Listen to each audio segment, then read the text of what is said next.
यह कहानी शुरू होती है जब मैं घर से गुस्से में बड़बड़ाते हुए निकल आया था और बस स्टैंड की तरफ आगे बढ़ने लगा। मैं मन ही मन गुनगुना रहा था, पता नहीं कितने पैसे छुपा के रखे हैं, लेकिन मेरे लिए एक कार नहीं ले सकते।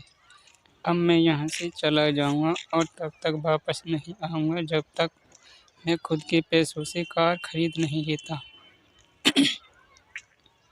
इतना सोच ही रहा था, तभी मेरे पैरों में मुझे कुछ छूने का एहसास हुआ। नीचे देखा तो समझ आया कि जल्दबाजी में पापा के जूते पहन आया हूँ। उन जूतों में कील चुभी हुई थी, जो मेरे पैरों में बार बार घाव किए जा रही थी। लेकिन उस समय मुझे गुस्सा बहुत आ रहा था, तो मैं बड़बड़ाते हुए आगे बढ़ा। एकाएक मुझे याद आया कि मैं पापा का पर्स भी साथ ले आया हूँ। मेरे खुरापाती दिमाग में एक ख्याल आया कि उन्हें आज पापा का पर्स चेक किया जाए, जिसे आज तक उन्होंने किसी को हाथ नहीं लगाने दिया। पता नहीं कौन सा खजाना छुपा है इस पर्स में जो किसी को हाथ नहीं लगाने देते। जब मैंने पाया वह पुराना पर्स खोलकर देखा तो उसमें पैसे तो नहीं मिले, लेकिन पैसों की जगह पर एक डायरी रखी हुई थी।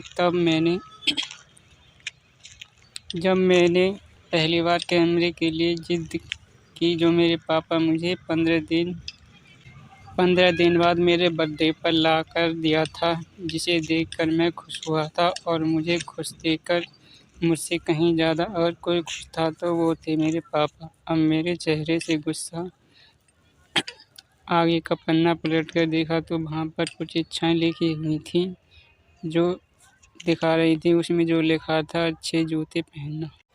यह बात मेरी कुछ समझ नहीं आई। तभी मेरा पाँव अचानक सड़क पर भरे हुए पानी पर जा पड़ा और तभी मेरे पाँव में कुछ गीलेपन होने का एहसास हुआ।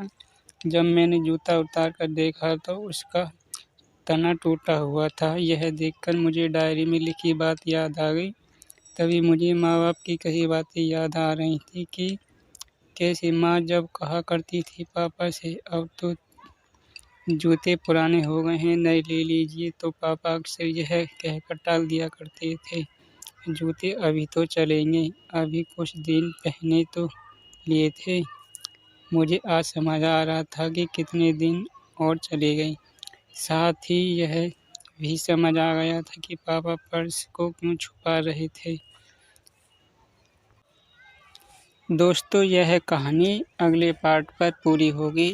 नेक्स्ट वीडियो देखने के लिए वेट करें।